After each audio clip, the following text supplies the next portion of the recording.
Gallstone diet, 5 common mistakes, and a gift.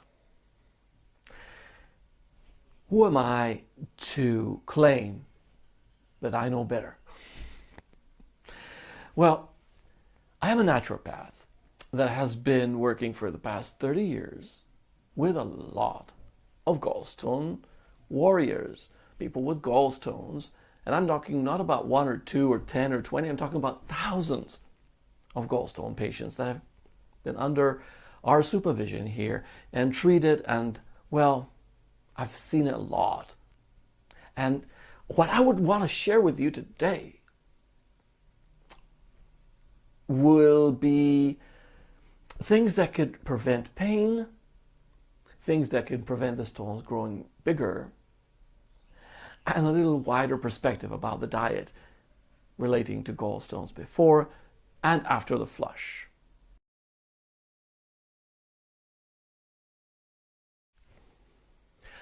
Let's start with the first mistake: low-fat diet.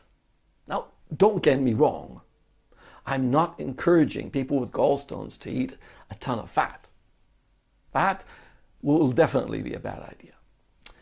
But the whole point of a low-fat diet, the way it's sold today, is to go for low-fat fish and low-fat meat and low-fat cheese and low-fat milk, and be wary of these nuts and seeds and tahini, etc., etc. And let's start with what's wrong with the first part. Okay?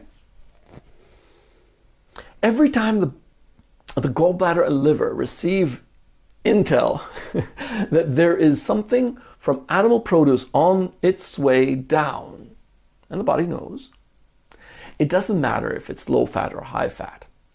It's still heavy duty fat for the bile, which means that the gallbladder and liver will be reacting very strongly with a strong squeeze, even if it's zero fat. Milk, for instance, or cheese. Even if you took off all the layers of fat from the chicken or all the visible fat from the meat, the body simply doesn't believe you. And why do I know that? Not because of some theory, because people that did this mistake came to me with a painful attack. Not once, not twice, but hundreds of times that I've seen it so far. And once you remove the animal produce from people who have current gallstones, things become a lot better. Inflammation goes down, attacks become less and less common. And if they also deal with the second tip I'm going to give you next, then the whole question of fat becomes a lot less complicated. So, mistake number 2. There's the suggestion that says avoid or be very cautious of the vegetable sources of, original oil, I call this. Nuts, seeds, tahini, avocado. Okay? The real issue here is not about whether they're good or bad for us when we have gallstones. The real issue here is divided into 2. Are they fresh, or are they roasted or heated or any other, aggression done towards oils? And do you have more than what you should be consuming per meal?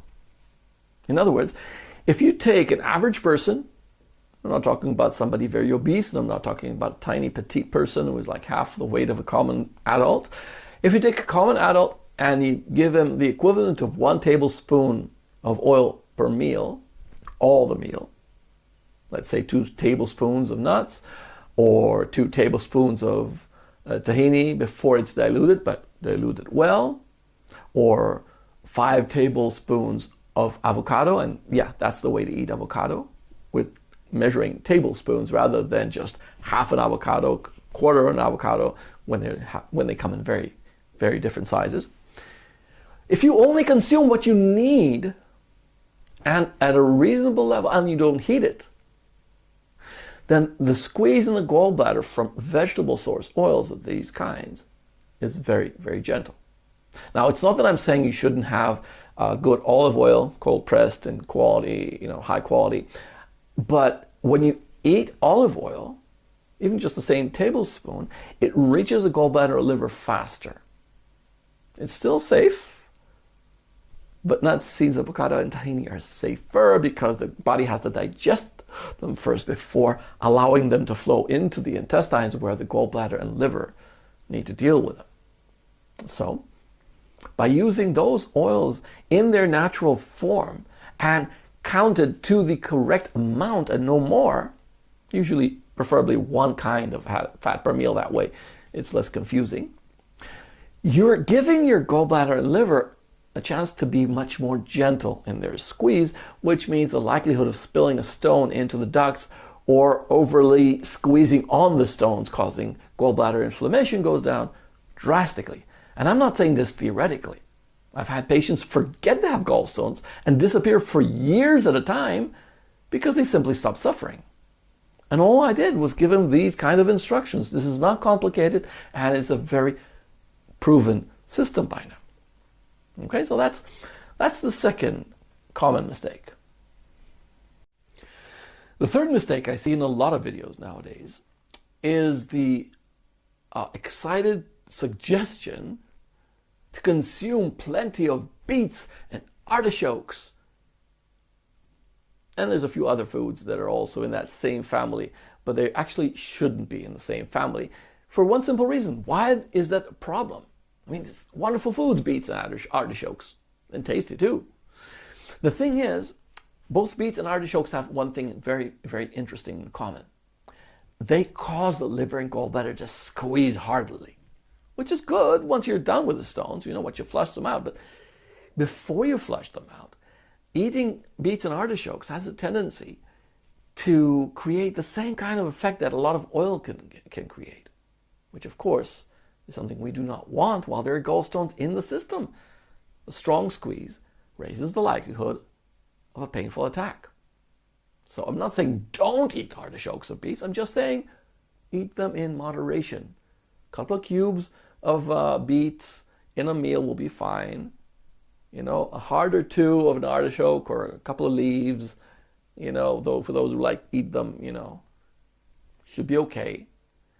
But I don't know about you, when I eat artichokes, I like eating whole artichokes and not one, but 2 or 3 at a time. That is a bad idea. That is a really bad idea if you have gallstones right now.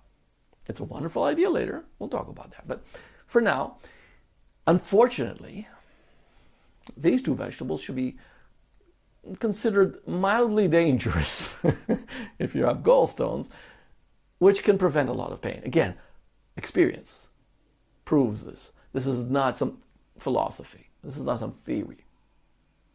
People just drink beet juice and go boom. Painful attack. So be careful. Be cautious about these two until you finish flushing.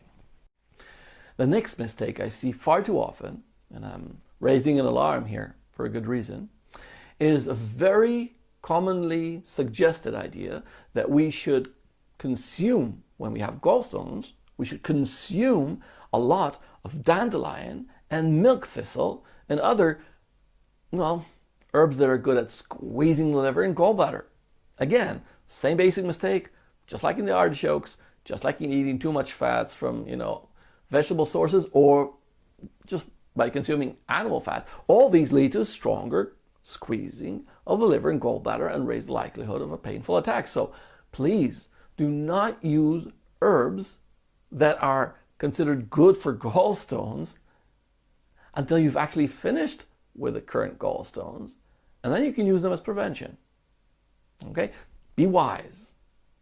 Okay? So that is the fourth mistake. The fifth mistake, it's condemning the vegetable sources of saturated fat with the animal sources of saturated fat. It's not the same. They are not the same. Body responds to them differently enough to mean that you can consume, within the same framework as I discussed before, fats like coconut oil. And of course, one very important tip at this point that comes along with this specific mistake is listen to your body, because it might accept a teaspoon of coconut oil but reject a tablespoon, or obviously two at a time. Listen to your body. Be cautious of just working by some theory. That is a very important lesson for the long run anyway. So I don't consider coconut oil dangerous. Of course, I wouldn't heat it. Just like I wouldn't heat coconut milk or coconut cream. They're all fatty. And we said that we don't want to heat vegetable fats while they're gallstones. So let's get to the gift. I think most gallstone warriors will agree that the following,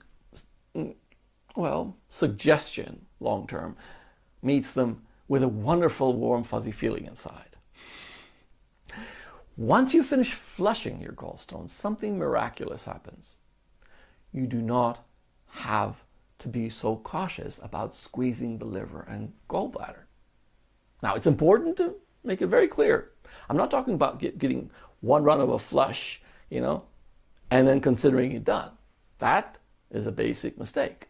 You need to complete the flushes to the point that nothing comes out, because once nothing comes out, you know for a fact that there is no more threat of stones flying into the ducts, no more threat of stones irritating the gallbladder because of strong squeezes. And now everything changes. Once you're really thoroughly flushed out, well, theoretically, you can eat anything.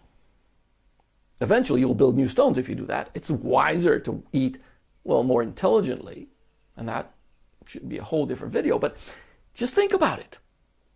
Once you finish the flushing, there's no more threat to this whole situation, which means you have the freedom to practice wise nutrition that includes things that can really squeeze the gallbladder and liver out, like dandelion and milk thistle and lots of beets, and have a good borscht and artichokes, and even food from animal sources. I would go more for cold water fish, but hey, we're different. We're all different.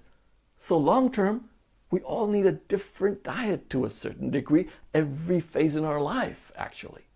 Which means once you're through with the flushing, you actually gain your freedom to go back to the big question of, what do I personally need? Not what people think that I need. Now, isn't that an amazing gift?